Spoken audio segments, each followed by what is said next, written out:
ลักนี้ปีศาสนาสองเฮงห้าปาก51นี่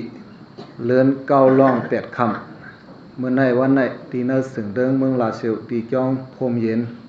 อิงเนเลยเศร้าคู่สุคำเศร้าคู่สุคำอิงดาวเปิดผุยปังกรรมฐาน10วันเสร็จแล้วเป็นวันโทน8ไงเมื่อในซ้ำต่อตัดกันดาวเจ้าเขารับมาดีลาเซียวเฮ้เจ้าเสียวอันเป็นเจ้าสุขมิงดาว่าให้เจ้าติสนาซอยแถมหอปันดาตาปืนเทวดาพุทธศาสนาสิกรรมในทุกย้อนเสนอมาแลเจ้าเลยหอบเผียวมาดีไหนเฮมาย้อนเบว่าเป็นการมือตกตาตกดังเลยเตฮอดราสั่งในเจ้าบ่กึ่งกลางวนได้ใครก็มือไกว่ามีการหับบารังสินเก่าเขาเนี่ยพวกนั้นก็เขาลัดเลยลองสินคนเก่านั้นให้ก็เลี้ยวรู้พวกนั้นก็เนี่ยเจ้าวนนั้นก็นั้นแหละเหมือนนั่นเตฮอดรา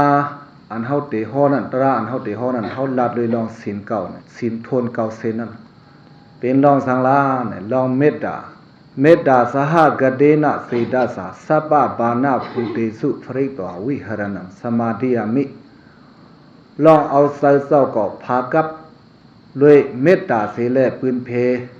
เนื้อสัตวะตั้งลงตั้งหลายนั่นเกาฆ่า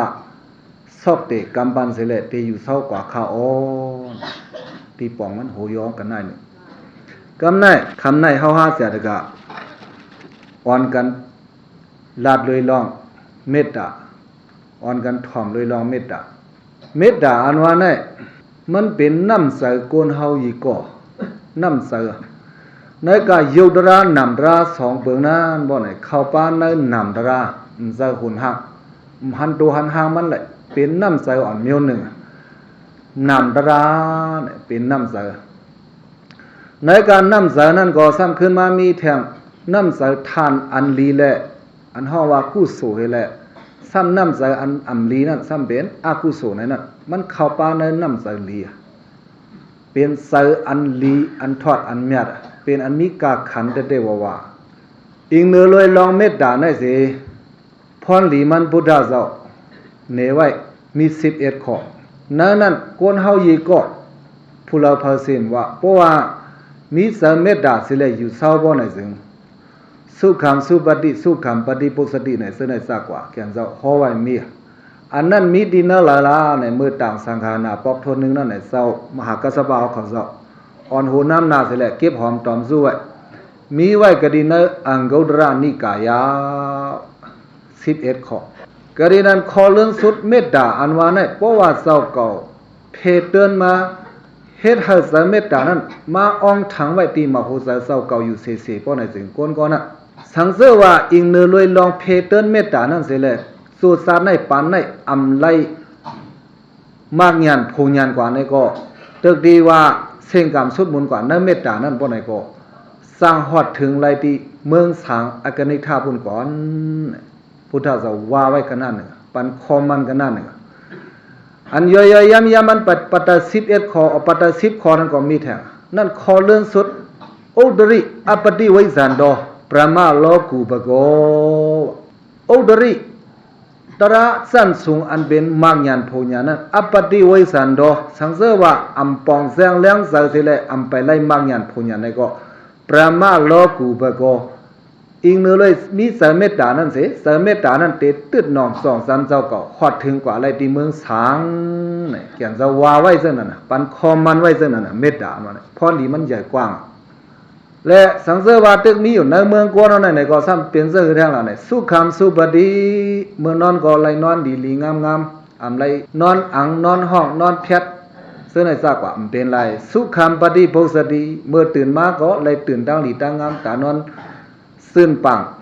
สางเสื้อลีงามๆเห็นแล้วตื่นมาไหลง่ายๆซึ่งในซากว่าพลาวาไว้อันนั้นมีในอังกุตระนิกายะพรดีเมตตา11ข้อเนี่ยพอเตลัดนำข้าวยาวเนี่ยมันยาวแหละฉะนั้นเฮาไว้ก่อนพรดีมันนั่นได้มีกาขันเด้ๆเนี่ยเฮาไว้ใส่กันหน้านึงล่ะกำไนเมตตาอันว่านั้นมันมีพรดีกันหน้านึงยาวสิแลพุทธเจ้าสั่งเอามาสั่งสอนป้อนเอาไว้ปันเจ้ายาหาเนาเขาเจ้า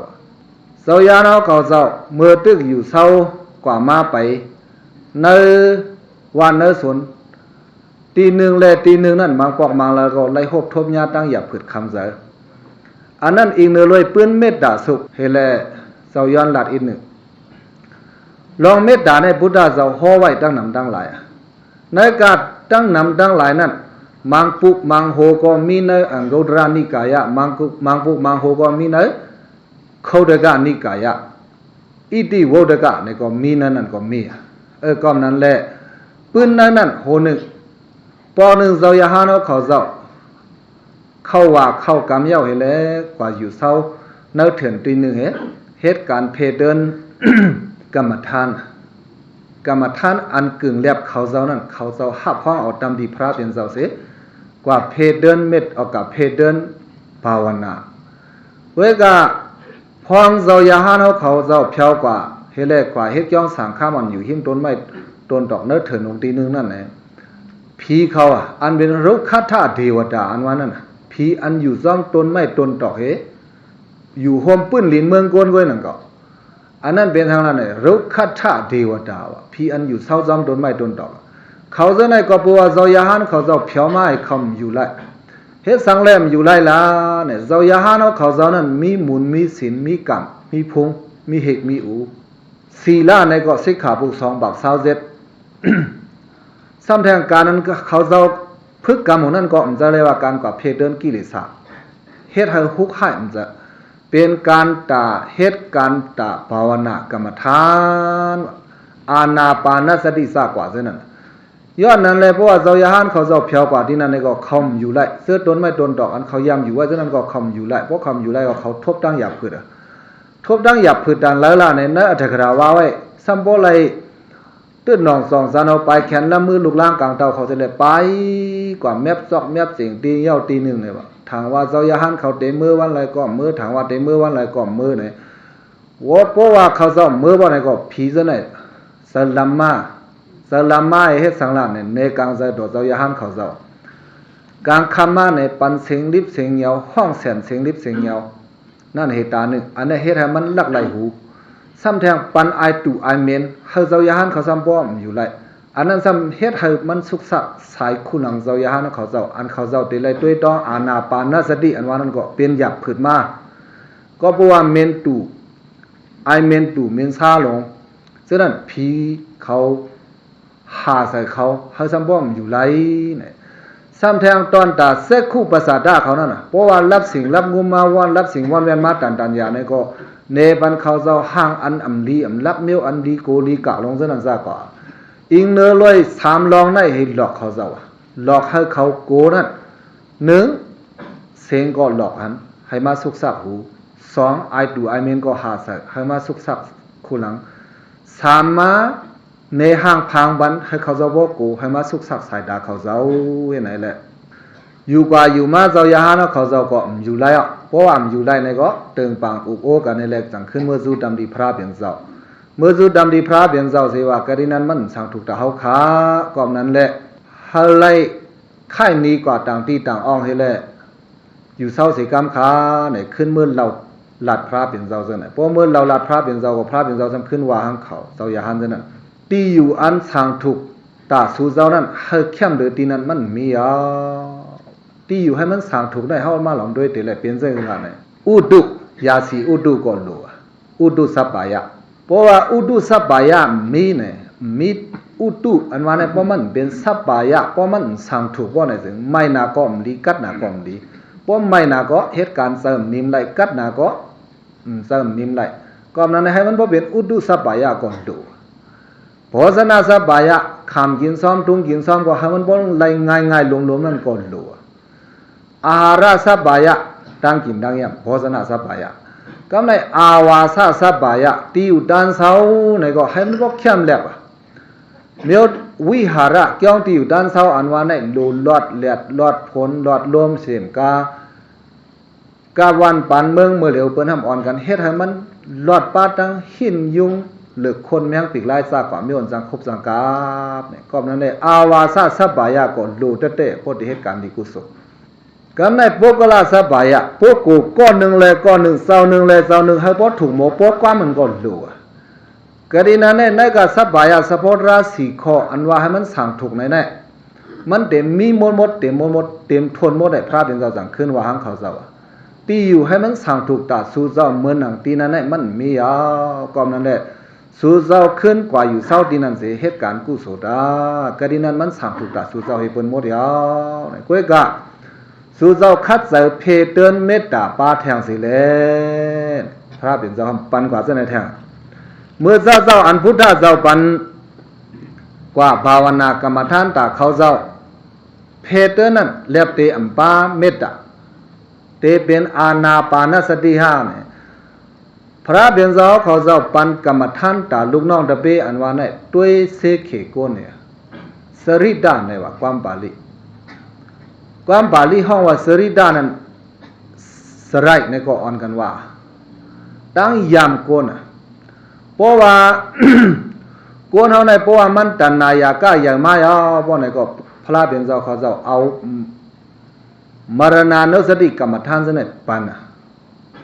เพราะว่าคนโตซาใหญ่เนี่ยก็ซ้ำเอาเมตตาสิเลปันเพราะว่าคนตานอนใหญ่เงาเงึกโมหะแห้งของเมื่อนั่นเนี่ยซ้ำเอาสังปานะเนี่ยเอาอานาปานสติกรรมฐานสิเลปันให้ในทราบกว่ามีหลายปันกรรมฐานพระเบียนเจ้าก็ด้วยอันสั่งถูกตาเขาเจ้าสิเลปันกว่าก้วยกะเต็มบาลองเมตตา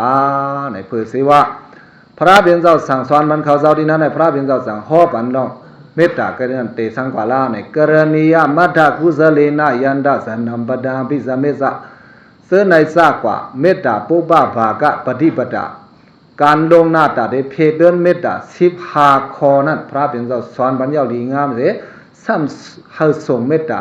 สุขีโนวะเกมิโนหนดุสัพพะสัตตาภวันตุสุขีสัตตาเนี่ยสุเจ้าส่งเมตตาปัญจในสิกรรมดาเนี่ยเพราะว่านั้นก็เจ้ายานเขาเจ้าสั่งห้าห้องเอาข้อสั่งสอนพุทธเจ้าเสด็จขึ้นกว่าแก้งกรรมตราตีนันเสผีเขาอันอยู่เศร้าซ้อมตนไม่ตนตอกนั้นก็หักห่มโจมแบงเขาเจ้ามาเห็นนั้นก็นั้นแหละพรดีเมตตานั้นปามาสังลาในผีก็สั่งหักก้นก็สั่งหักเสื้อในสักว่าปามาเมตตาเนี่ยมัน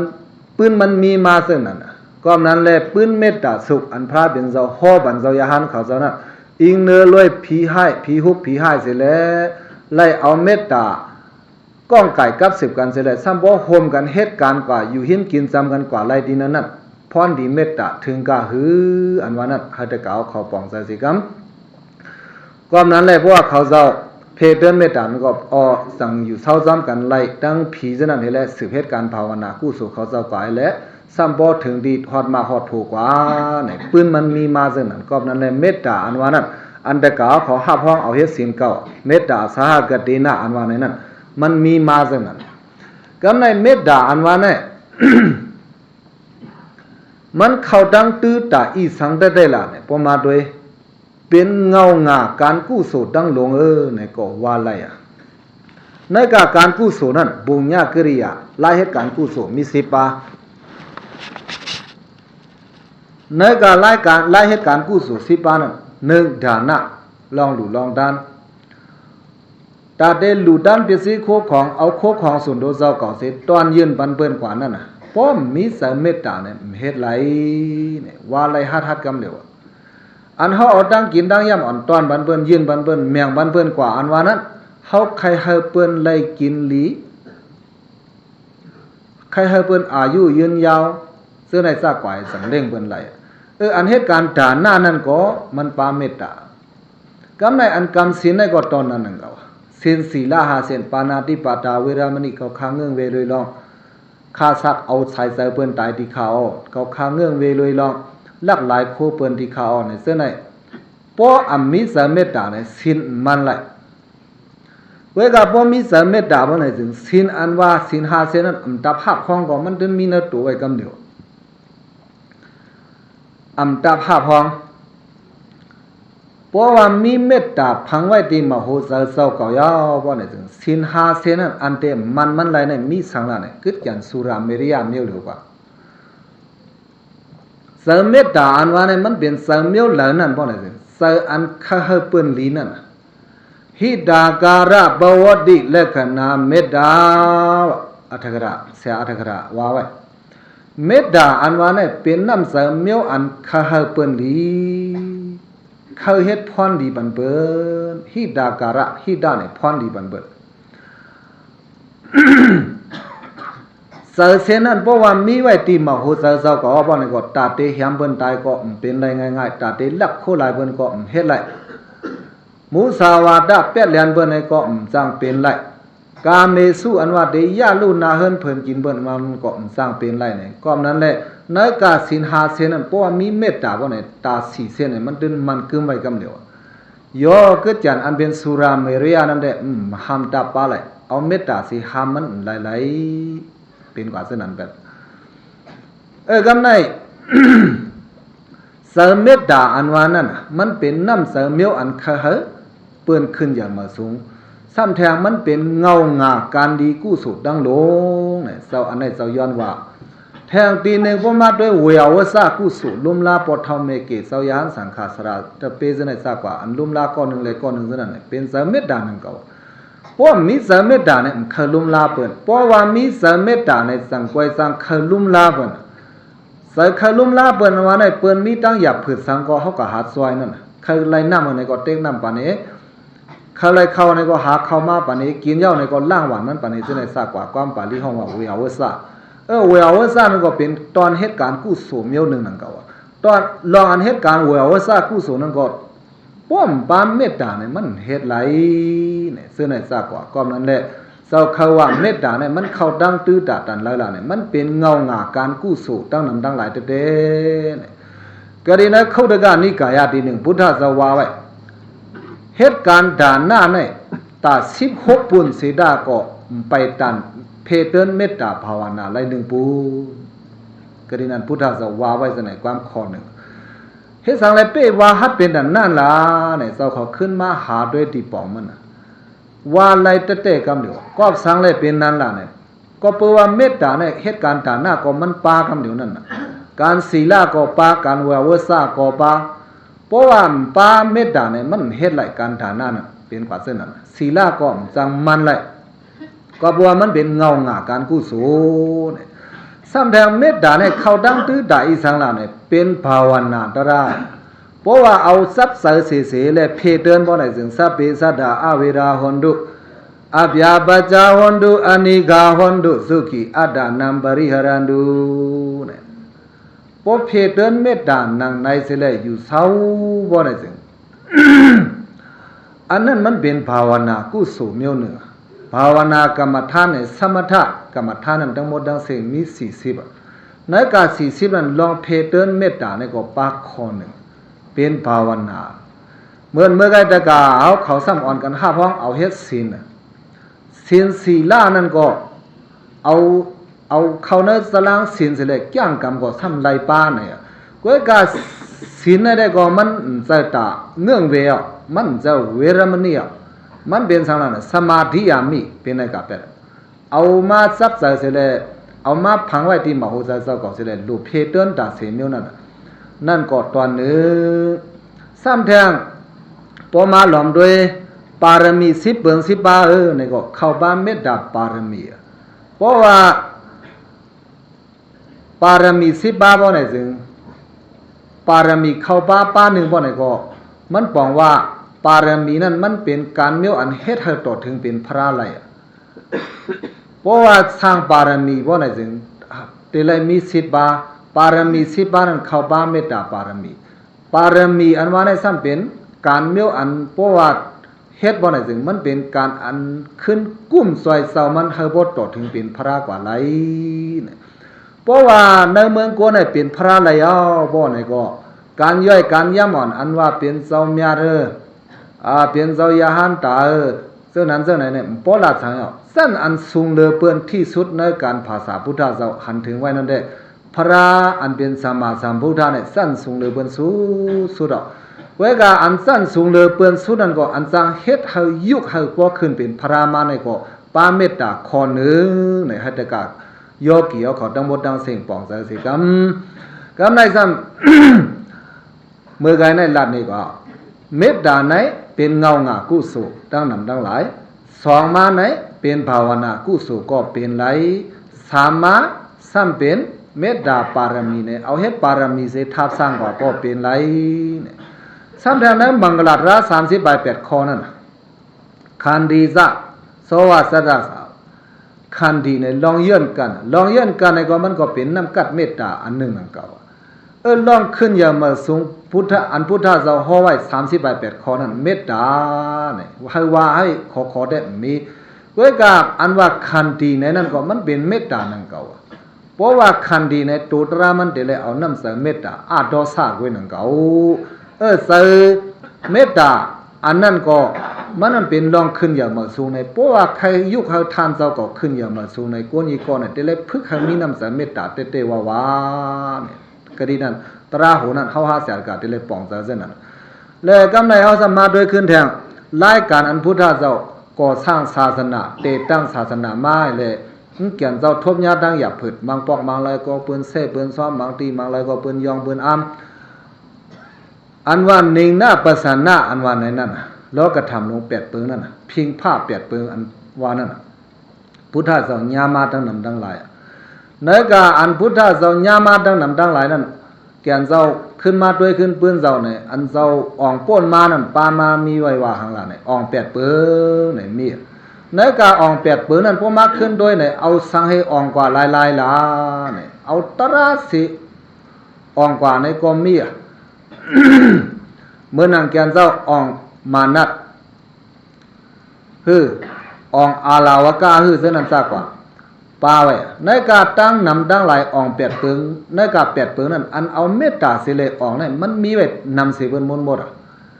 อันว่าเอาอุมุนน้ำกัดตั้งแขนเจ้าเก่าสิเลยอ่องอันว่าเนี่ยอ่องเองกุลิมาละเมียวเหลียวก้อยกำในประมาด้วยเหมือนเส้นอ่องอาลาวกาเขาคันดีสุดดันดาวิธีนาวะเม็ดดำผู้เสกาวิธีนาวะเอาคันดีตราสิเลยอ่องในก็เป็นเม็ดดายะเอาเม็ดดาน้ำกัดเย็นอันว่าอ่องเม็ดดำผู้เสกาอันอ่องสร้างมาเราลงนั้นก็เป็นเม็ดดานังเก่ายะกำในสำคัญมาด้วยอันอ่องเมสิงซ่ามาหน้านังยิ่งอันมาหินเนวะตั้งพระเปลี่ยนเจ้าเลยดังมันก็ความสองกันเสร็จแล้วทรัพย์สันติไว้เนี่ยนั่นสิงซ่ามาหน้าเนี่ยนะอันนั้นก็แกนเจ้าอ่องเป้กว่านั้นเอาสังสิเลอ่องนั่นเนี่ยสันเดนะสมาวิธีนาอยู่นิ่มอยู่เย็นเสร็จแล้วอ่องบุ้ยเนี่ยอันว่าอยู่นิ่มเย็นเสร็จแล้วอ่องกว่านั้นก็ตุ้มตับไว้ใส่อากาศได้ไว้ใส่ตัวซาสังเนื้อมันอะไรอยู่อ่องกว่านั้นเป็นเมตตาหนึ่งเก่าเนี่ยเลยเอาตีป่องเส้นไหน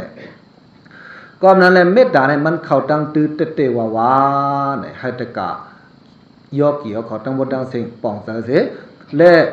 เจ้าเก่ากึ่งลีเอาเสื้อตื้อตีเลยอันว่านั้นก็โพดถ่อมราหูในกว่าเอาเนี่ยเฮาหมอเสื้อตื้อเมตตาเสียแล้วกึ่งลีเอาเฮ็ดปารมีเนี่ยก็เฮาหมอเอาเฮ็ดสิกรรมกึ่งลีเอาเฮ็ดลองอ่องเป้ตั้งหยับขึ้นลงเจ้าเก่าเนี่ยก็เฮาหมอเสื้อตื้อเสียแล้วเฮาอ่องเป้ป่นหลอดไรสิกรรมเนี่ยเจ้าสั่งลาดไว้อีกหนึ่งกำในเมตตาอันวานั่นเมื่อไกเจ้าปืดในเงางามมันอีกหนึ่งเมตตาอันวาในมีดีปองสังลาฮิดาการะปวดิลักษณะมีลักษณะอันมุงมองขะเฮเปิ้นอยู่ลีกินหวานกัดเย็นเสือสา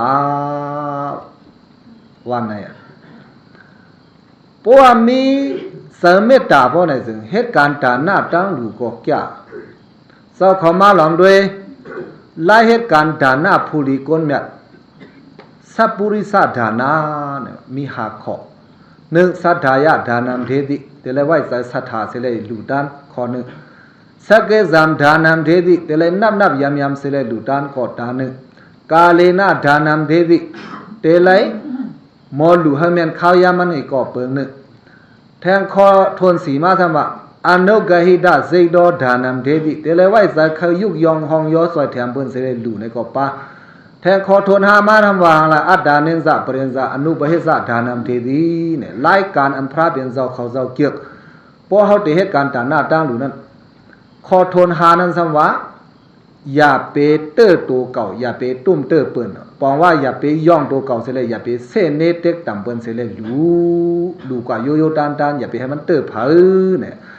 ได้การไล่หลุดด้านลงหาคออันเป็นไล่ผู้ดีก้นแบบเขาเจ้าเกียกนั่นกรีนันปามาคอทนสีนั่น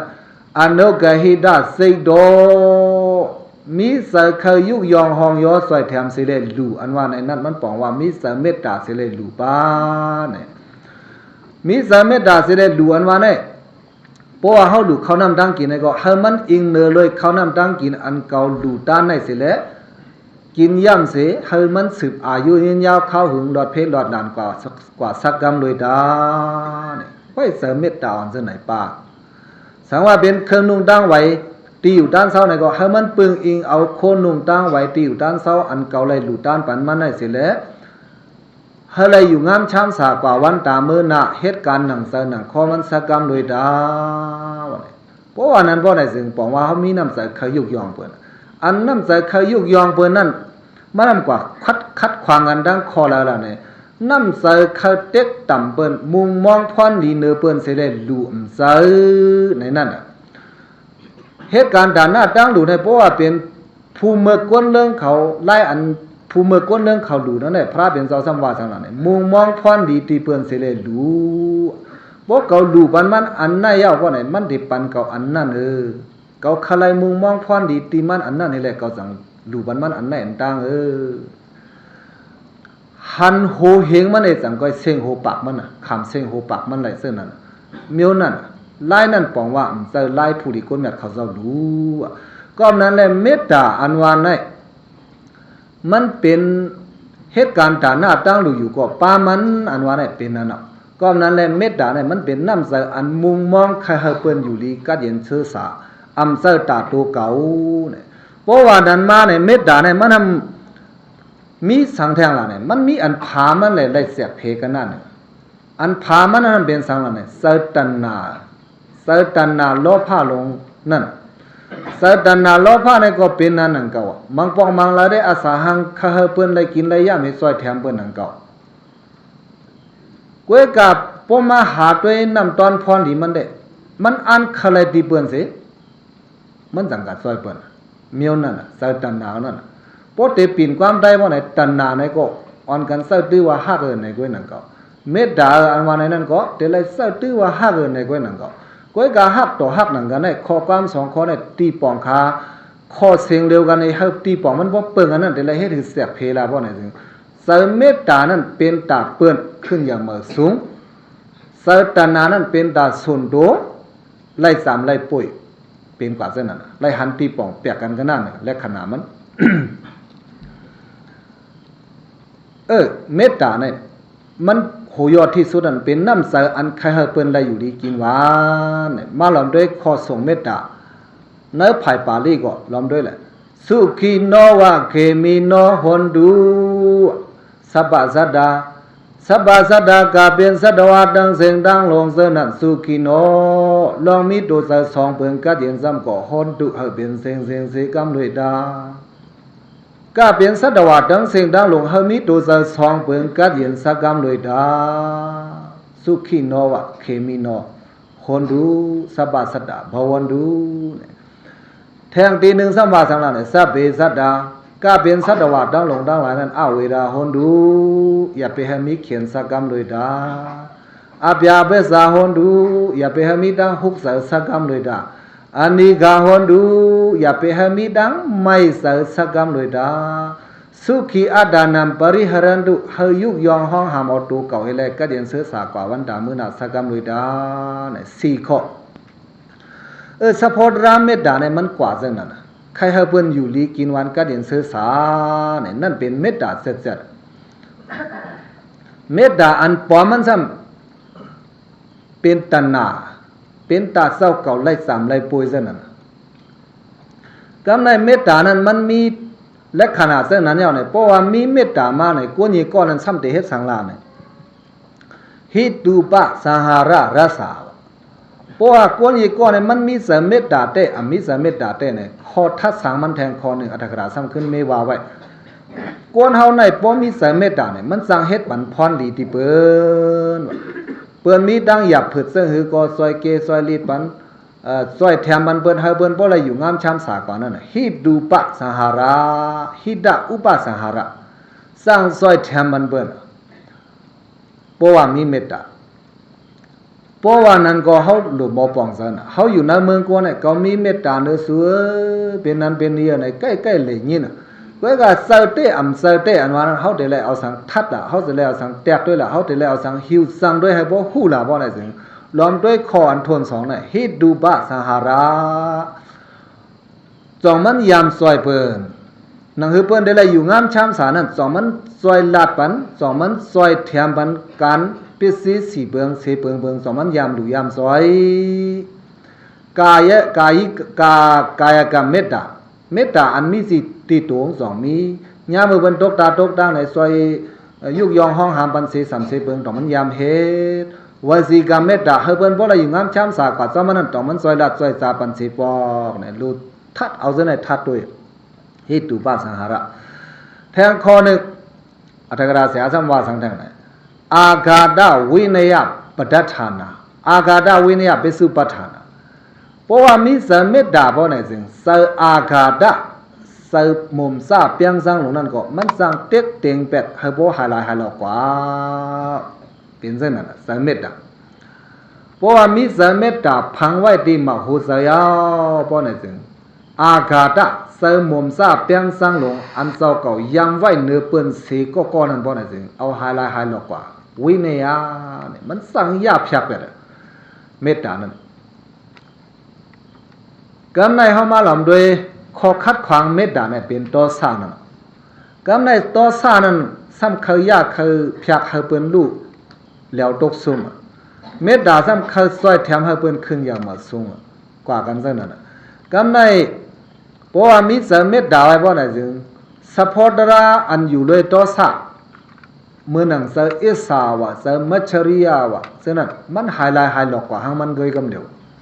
เพราะว่ามีเมตตาเตวาวาบ่ได้จึงเสมัชริยาเสแขนเสกังเบิ่นแขนกังเลยตีอยู่ด้านเซ้าใครปันเบิ่นตีอยู่ใครปันเบิ่นอยู่ตีอยู่เซ้าก็ใครปันเบิ่นลือโฮมพวยอันเซ้าก็เฮ็ดสหังบองไว้อันนั้นเป็นอาวาสมัชริยาลาภมัจริยาโคของสุนไลสุนเป็นอันเบิ้นไลดังเจ้าเก่าถูกไลถูกเป็นนั้นอันเข้าปันเบิ้นไลแขนกังโคของกุลามัจริยาแขนปีแขนนอกบ่เป็นตะกาก็ห้ามแขนมุนเจ้าบ่เป็นมุนเจ้าก็แขนตะกาบ่เป็นมุนเจ้าอันเขาโคไก่นับยามไว้ในก็เข้าปันเบิ้นหลู่เบิ้นไว้โกเบิ้นกว่าอุบกว่าลาต่อกับศึกอันนั้นเป็นกุลามัจริยายอบ่เป็นมุนเจ้าก็ซ้ำแขนกังตะกาอันมันยามมือยามกือไว้ซั่นในซ้ำโกเบิ้นไลมือไลคือซ้ำโกเบิ้นต่างเศร้าต่างป้ามาหูจักมักซื้อกว่าในนั่นก็ซ้ำแขนกังอันนั้นเป็นสังหลังในกุลามัจริยาเนี่ยท่านเสท่านแต้มเดียวหนึ่งแทงธรรมะมัจริยาอันว่าซ้ำสังหลังในแขนกังดังหัวอันหาเจ้าเก่าหัวได้หลุเป็นเก่าก็เหลียวเว้ยป้อมปันเงินในงามบันได้ห้ามลาดใกล้มีนะลายพี่น้องคนเมืองใดเมื่อก่อนเพราะว่าเขามอปีเนี่ยเสียงเมียวได้หลุปุกโสหาบยาไปมาเด้อขันตังในมีกันหน้านาป้อมไปปันกันหน้าเนี่ยปันไรอันนั้นเป็นสังหลังเนี่ยธรรมะมัจฉริยาแขนกังดังหูอันเจ้าเก่าหูไว้หมอไว้นั่นโกเบิ้นหูหนังเจ้าเก่าอันโกเบิ้นหูหนังเจ้าเก่านั่นเป็นสมัจฉริยาอิงเลยแขนกังเลยสังหลังเนี่ยแขนกังเลยดังหูอันนั้นก็เป็นอยู่ซ้ำตัวซ่านังเก่าเพราะใส่แขนกลางเมื่อนั้นเลือดไหมใส่ผ้าพักเนื้อตัวซ่าใส่ตัวซ่าเลือดไหมไว้เพราะมีใส่แขนใส่กลางเท่านั้นแทงคอหนึ่งมาสมาทางวันน้ำมัจฉริยะแขนกลางเลยลองลื้อหลังลองซื้อเสียงลื้อหลังได้ให้มันยาวดีเก่าไปละอย่าไปปันเบิ้นดังก็ลื้อหลังเป้งเก่าละใครเบิ้นดังก็ลื้อหลังเป้งเจ้าก่อนนังเบิ้นดังก็เตรียมลื้อหลังเป้งเจ้าก่อนนี่ก็หาล้ำเกียดล้ำกังไว้ดังนั้นเนี่ยหลูปันมันกว่าดังนั้นเนี่ยหลูปันกว่าก็ได้อย่าไปให้มันในมืดในเส้นในซากกว่ากูเปิ้นลื้อหลังกูเปิ้นซื้อเสียงลื้อมาหนังมันนั่นวันน้ำมัจฉริยาความบาลีพอมีเสือนั้นก็เมตตานั้นเอาแล้วเป็นไรพอมีเสือมัจฉริยาแห้งๆในก็เมตตาพอมีเสือเมตตาแห้งๆในก็เสือมัจฉริยากว่าเป็นกว่าเส้นนั้นเขาอยู่โฮมทำกันไรมันอยู่ซ้ำกันไรในการอันอยู่ซ้ำตัวสานันป้าสังลาเนี่ยมัจฉริยาอันหัวเมื่อไงนั่นใส่แขนใส่กังบนนั่นก็คอหนึ่งซ้ำสังแทงคอหนึ่งละในอันอยู่ซ้ำตัวสานันอิสา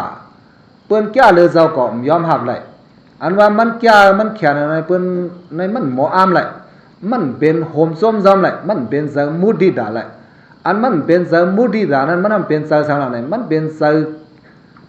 สิเกเปิ้นเปิ้นแก่เลยมันเปิ้นแขนเลยมันเปิ้นหูเลยมันเนี่ยมันยอมหเสียดาก็เปิ้นแก่อยู่ข้างเปิ้นตัวกะเปิ้นแก่อยู่ข้างเปิ้นนั้นมันซ้ำอยู่หลายๆมันนำกะเฮ็ดสังหลังเนี่ยมันนำกะซ้อมเสซ้อมยงซ้อมยาซ้อมเก้าหนังเฮเสเลสิขาเปิ้นเดฮงเดโตกันมันกะซ้อมยาซ้อมยงเสเอสานั่นพอเป็นนั้นก็เสเสนั้นก็มันต้องแก่นังเก่า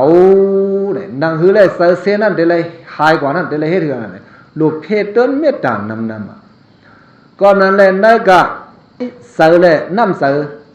စိတ်ဓာတ်စေတသိကဆောင်းအန်ဟောဖာကနเสอันมาหอมผาโตสานันปาอิสามัชริยาเสสองเสนั้นก็มันเข้าปานเสอาคาดะเข้าปานโตสาก็นั้นเลยเพราะว่าเพเตินเมตตาหาวแห้งตาสีดาปานอยู่บ่นั่นเสเสนั้นสั่งหายหลอกกว่าเนี่ยนำกัดตังยามเมตตาเนี่ยมันสั่งยาบฉับไปไล่โตสาเนี่ยต้องกึมขอเนี่ยอาคาดะวินัยปัจจุปทานาเพราะว่ามีเสเมตตาบ่นั่นสิมันสั่งยาบฉับแต่สองลองเสมุมซาเปียงสังหลงอันเจ้าเก่ายามไว้ยามว่างเลยเปิ้นก่อนอันยามเฮ็ดตึงในที่เก่าก็ไปเลยแตนวันมันเฮ็ดไรก็อยู่ไรเขาได้เลยตอบวันมันเขาได้เลยเตือนวันมันในเสมุมซาเปียงสังหลงส่วนนั้นมีเอาพอมีเสเมตตาก็ในแทงคอนึงสมาสังแทงละไหนคอทัดสังเลยลองเมตตาในสระอัฏฐกราซ้ำขึ้นไม่ว่าสัตตานัมมนาบะภาวะทัศนะปทัฏฐานาเมตตาอันว่าเนี่ยอิงเนรวยลองสังสิเลเป็นมาลาเนี่ยอิงเนรวยลองสัตวะห่างลีออมปอมแลบเล้าก็นั้นแหละเพราะว่านั้นก็ตะกาปอกเมยอตะกายอกี่คิงยอกี่นายอกี่ยอเขาก็ดูมออยู่ให้ออมปอมแลบเล้าลีนั่นนะล้อมตัวขีตาลงเกิดเงือดเฮขีมุกย่อยยืดเฮคนลงก็ผู้หยุดพยาธิมินหือมินไข้ลงว่าไหนเปื้อนมีเมตตาเจ้าเก่าไหลเป็นไว้เส้นนั้นกรณีนั้นใส่กรณีในสระอัฏฐกราได้ทัดสางไว้เมตตาอันว่าเนี่ยอยู่ละลายให้มันออกมาได้ไหลนับตอนมีไหลก็กะเตเลยเอาอีสังหยอกให้มันออกมาไหลล่ะเนี่ยมันนาป่าเฮ็ดให้ถูกซื้อเนี่ยนั่นเนี่ยสัตตานัมมนาบะภาวะทัศนะปทัฏฐานาเพราะว่าสัตตวะอันว่านั้นอันเป็นอายุมันเมียวเดยกวันให้เมตตาออกมาไหลนั่นมันได้เลยเป็นเสื้อเหือเนี่ยมันนาปะภาวะเนี่ยดูเลยห่างลีออมปอมแลบเล้าตัวเศร้าเก่าลองห่างลีอีกห่างซ่าอันว่านั้นได้เกิดปามากุ้ยการไล่อยู่เศร้าเก่านั้นให้มันป้อมมีให้เปิ้นป้อมมีเมตตาเนื้อเศร้าเก่ามาน่ะรู้เตะๆนังเลยเปิ้นได้มีเมตตาเนื้อเศร้าเก่ามานั่นป้อมมาหลอมด้วยในรายการพุทธเจ้าขอไว้มังกลาตรา38ขอลองขึ้นอย่างมาสูง38เปิงนั่นการวสาในข้อหนึ่งนับย้ำกันนิวาโดสาเต็กเสมาหน้าเจ้าก่อสิเฮ็ดก่อเปิ้นเพราะเป็นนั้นเพราะไหนซึ่งเปิ้นเตมีเสเมตตาเนื้อเจ้าก่อมาอยู่เป็นอันซ้อยอันแถมเตะๆความ2ข้อน่ะมังกลา2ข้อน่ะลองขึ้นอย่าง2ข้อน่ะ1การวะเตเลปันดังนับยามเปิ้น2นิวาตะเตยะเปย่องตัวเก่าให้แล้วไว้จะตำอ้นก้อมน้อมสิเลยเฮ็ดก่อเปิ้นกว่าบ่นั่นสิเมตตาเปิ้นได้ถึงเจ้าเก่ามาหลายกำเดียวในหลายอยู่หลายเศร้าหาเจ้าเก่าซ้ำแข็งซื้อเทกว่าให้มันสร้างกินเปิ้นให้ลัดกว้างก็คัดหูไว้หลายอยู่หลายเศร้าหลายกว่าหลายไปก็แข็งซื้อตรงให้ห่างสร้างกินเปิ้นมาบ่นั่นสิ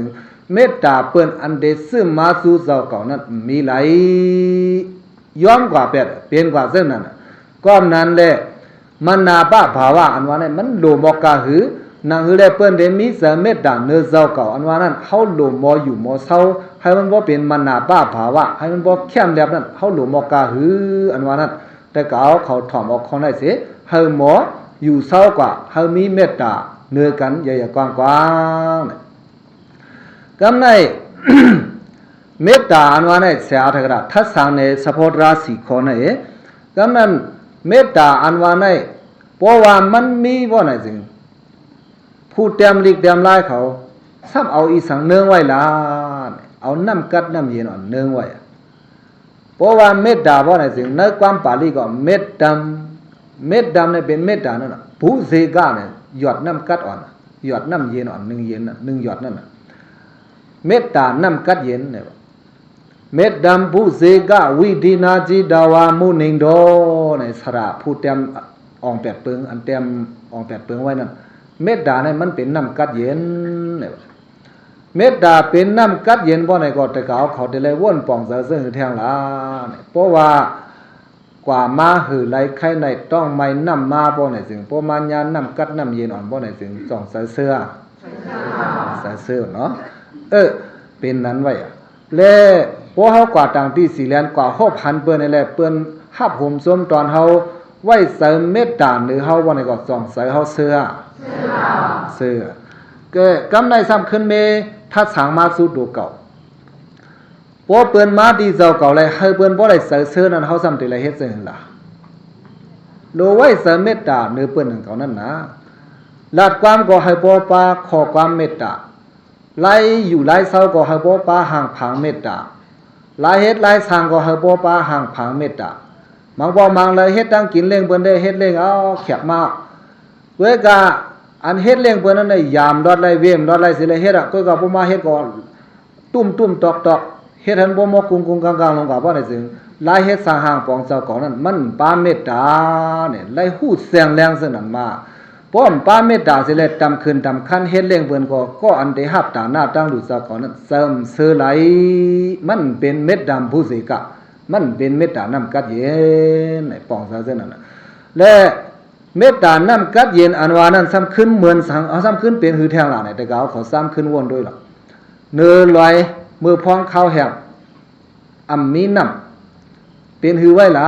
เนี่ยต้นไม้ซึ่งในผืออันหล่นก็เพิงก็หล่นแห้งบ่ดอกข้าวเหล่าลงไว้อ่ะล้อมด้วยเมืองก็เมือง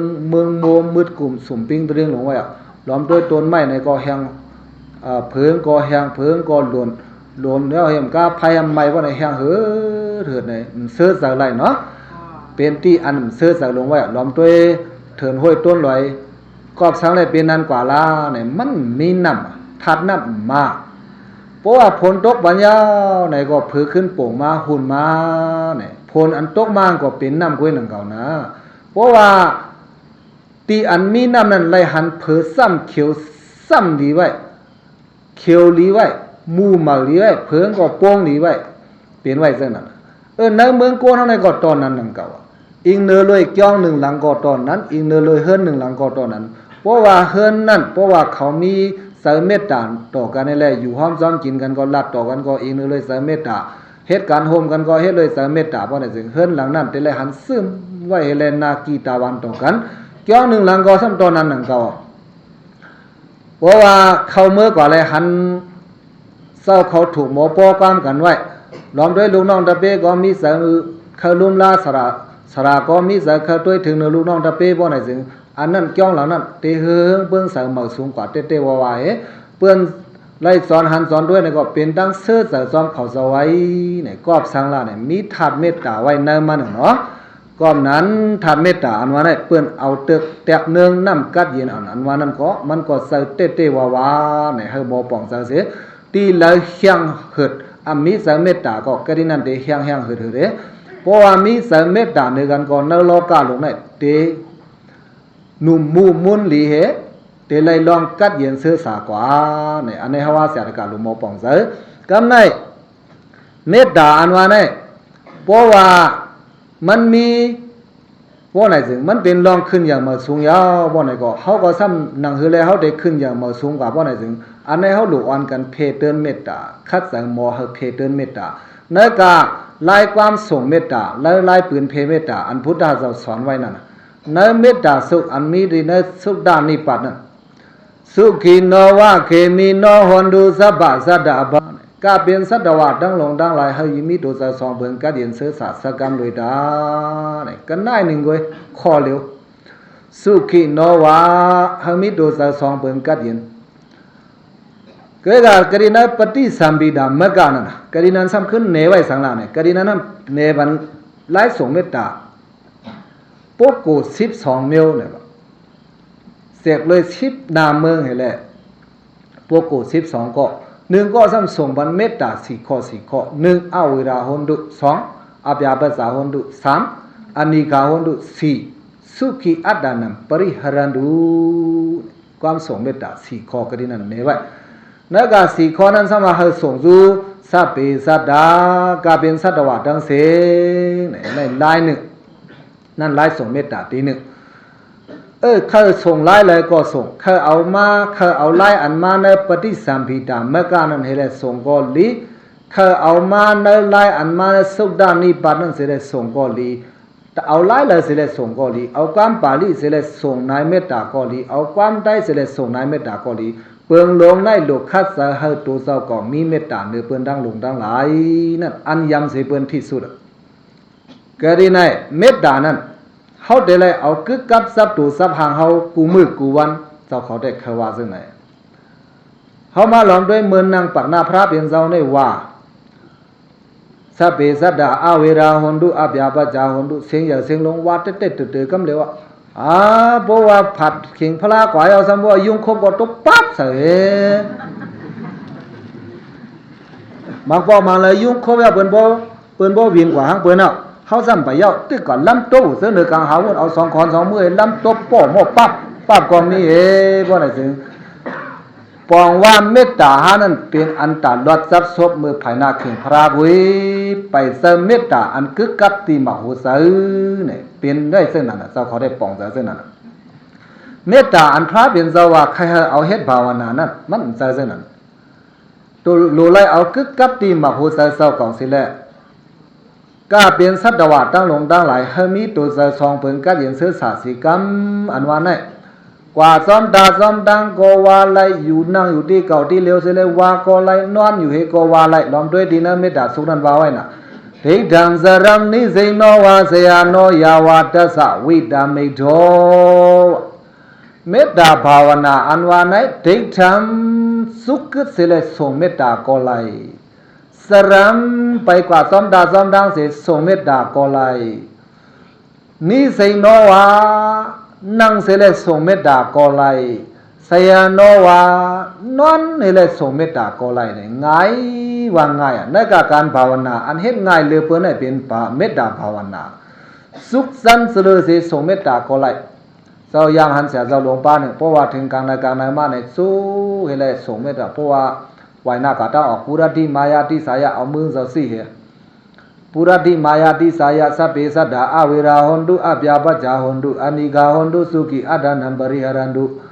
ปุระทิมายาทิสายะสัพเพปานาอเวราหนตุอัพยาปัจจาหนตุอนิกาหนตุสุขิอัดานัมปริหารันตุ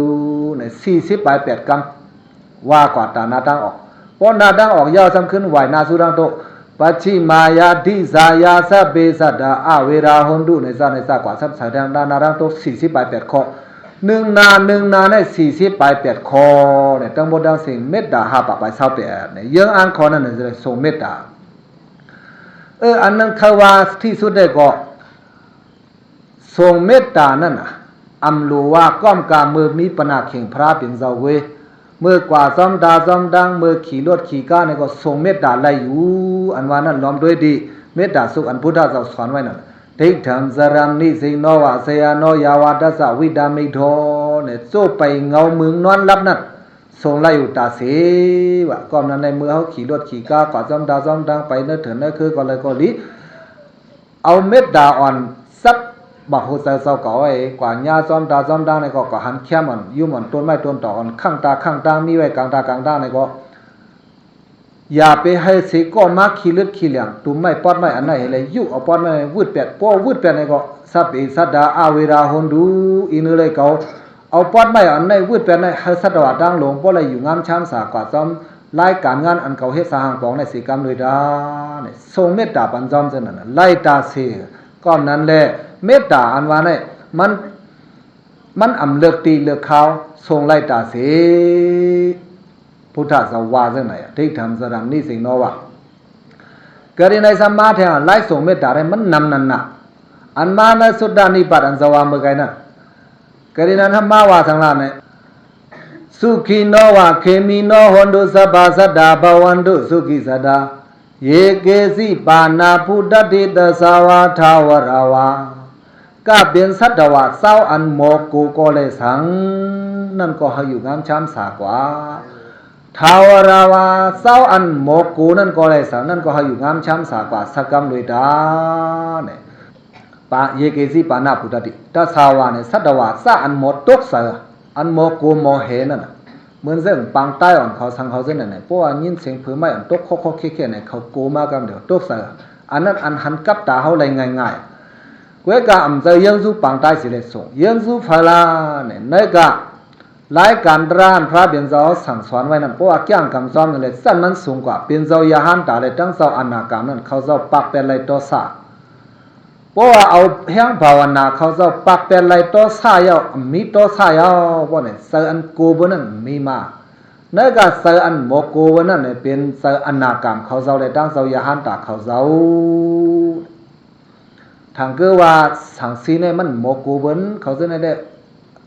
สัตวาอันโมกูทาวระอันว่าเนี่ยเป็นเขาเอาเนี่ยจะเช่นนั้นอันโมกูเนี่ยเศร้าอันมีโดสะอันมีโดสะเนี่ยเป็นเศร้าอันนากรรมเนี่ยดังเศร้ายาหันตาเลือเสนันเสือเป็นโซดาปานิสกดากรรมสัมดังปุถุเซนทั้งหมดดังเสียงเสนเนี่ยตึกเป็นเศร้าอันมีโดสะเลยเป็นอันโมกูเป็นตสะเป็นอันโมกูเข้าเป็นเพอเป็นอันโมกูก็ลีอันโมกูก็ลีให้อยู่งามช้ำสากว่าอันว่าในนั้นมันเป็นสะโพดราไลเพเตือนเมตตาให้มันกว้างยาวกว้างแทงไลเมฆควาให้ส่งเมตตาให้โมส่งเมตตากว้างยาวกว้างแทงกว่าเส้นนั้นเว้ยทาวราวะนวะเสสาดีกาวาเยวะมหันตามจิมารสกาอนุกะทุลาในสำคัญเม็ดเสียกแทงทานสัตวะดีกะสัตวะตัวอันยาวสัตวะตัวอันปอดสัตวะตัวอันปานกลางสัตวะตัวอันปีเส้นในซากว่าอันยอมอันปอปียอมเส้นในซากว่าแจ๋วเสด็จส่งเข้าส่งไล่เลยส่งเปลืองลงได้ก่อนดูให้มิสเมตตาอันพังถมไว้ตีหมอกหุเซาก่อนมันกึมเรื่องที่ว่าเคยย่อเสด็จส่งที่สุดในก่อเสื่อมวามเมื่อไงนั่นสัพเพสัตตาอเวราหนดุก็เป็นสัตวะดังหลงดังหลายอย่าไปให้มีเขียนสีกรรมเลยด้าเนี่ยดูอันไหนก็อเวราหนดุอภยาปัจจาหนดุอนิกาหนดุเนี่ยเวกากรีนัยใครมาเมยอนทัดปันไล่ส่งเมตตาอันพี่น้องได้เอาเหลียวอันกันว่าสัตวะดังเสียงเลยอย่าขี้เสยอย่าเนื่องเสยซึ่งนั่นมันใจความส่งเมตตาเป็นความปันแห้งมันเลย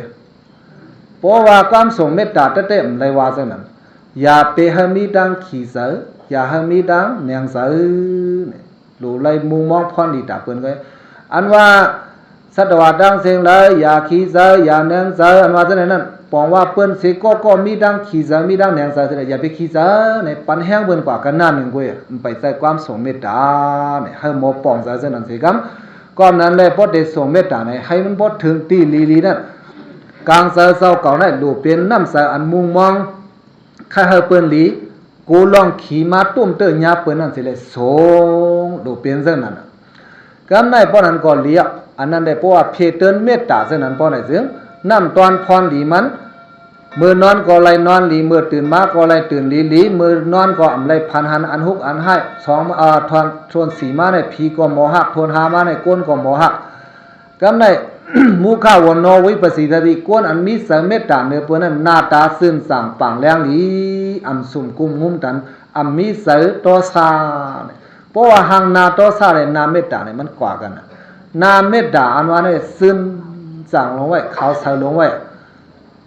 เสอันถังเถิมงำเงาเนื้อเปิ้นเสอันถังเล็กเต็กต่ำเปิ้นนั้นมันตื้นไหลหันแม่นสิอิดเฮามาหลอมด้วยนาโกนมังนาโกนเอาเนี่ยมังก็มังลายนี่ก็ซื่นสั่งปังเสเตๆว่ามีเสเมตตาเนื้อเปิ้นใครอยู่ซึ่งก็ปล่อยเปิ้นอยู่เส้มเนเปิ้นหิมเนเปิ้นเข้าเปิ้นกินดังเปิ้นไตเปิ้นกว่าเปิ้นให้เปิ้นได้อยู่ดีกินหวานกะเล่นเสื้อสามุงมองกันนั่นเพราะนั้นก็ก้นซะนั้นเป็นสังลาเนี่ยห่างลีพังงามหน้าตาก็ซื่นสั่งขาวใสโยก้นซะมีเสทางเล็กเต็กต่ำเปิ้นนั้นเพราะว่าหันเปิ้นว่าไหนก็หลอมได้ยักได้เปิ้นให้ซั่นบ่เล็กเลือกตาสร้างของพ่อไหนก็มันแม่นทับแม่นรวมในเสร์โลภะเสร์เมสริยาในเกในอกนั้นมันพูดมาแห้งน่ะอะไร